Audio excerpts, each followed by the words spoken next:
দক্ষিণ চব্বিশ পরগনার রাজনীতি যেন এখন আগুনের চৌবাচ্চা। ফলতা বিধানসভা কেন্দ্র, যেখানে নির্বাচনের পরপরই ঘটে গেছে এক নজিরবিহীন ঘটনা।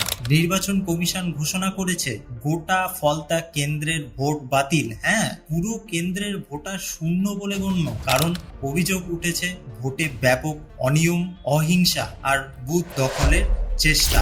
বাংলার নির্বাচনী ইতিহাসে এটা একেবারে অভূতপূর্ণ সিদ্ধান্ত। কমিশনের তদন্তে উঠে এসেছে ঘন ঘন সংঘর্ষ আর ভোটারদের ভয় দেখানোর অভিযোগ।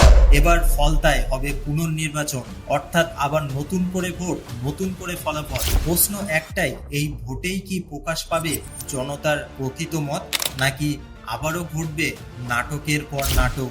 সবাই তাকিয়ে আছে ফলতার দিকে, কারণ এই কেন্দ্রে এখন শুধু একটি ভোটের জায়গা নয়, এটা হয়ে উঠেছে বাংলার গণতন্ত্রের পরীক্ষার মঞ্চ। আপনাদের কি মতামত অবশ্যই কমেন্ট বক্সে জানান।